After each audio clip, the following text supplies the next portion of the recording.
Hello, good morning, Karen. Thank you for having me.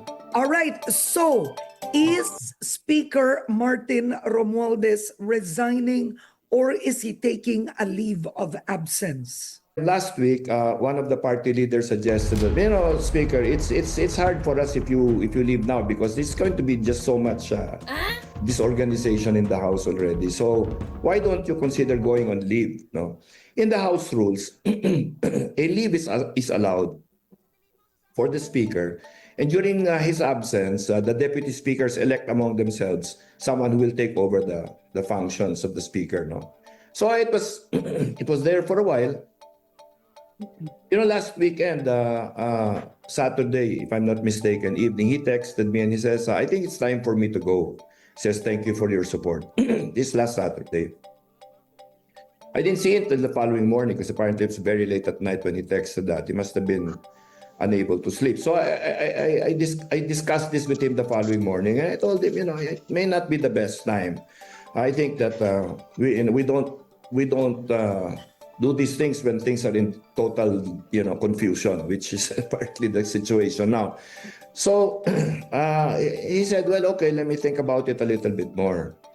And so then Monday came, and then he became more definite about it. So he says, "I'm thinking I'll maybe at least go and leave and then maybe name some potential officers in charge or somebody that will take care of business while I'm on leave." So then he was talking about certain possibilities, Deputy Secretary Bojidi among them, no.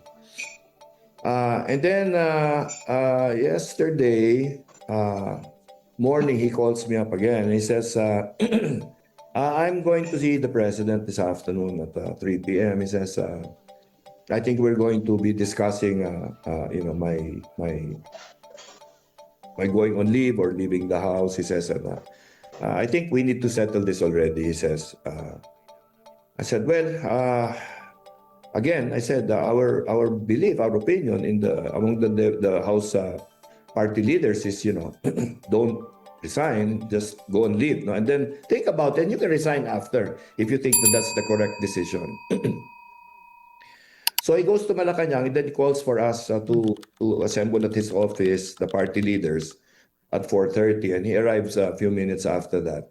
And then he tells us already, he says, he thanked everyone for working with him and spending energy and time to push forward the House agenda. Then he says, I told the president already that I'm resigning my position tomorrow, which is today. So we said, "Why not leave?" He says, "Well, if I go on leave," he says, "people will say, he's coming back. Oh, he's just on the side. He's still directing things. And it's not going to solve the problem," he says. "So if we're going to do this, we might as well cut clean," he said. And I want to do this also so that I can face all of these accusations. I'll go before any investigation," he says.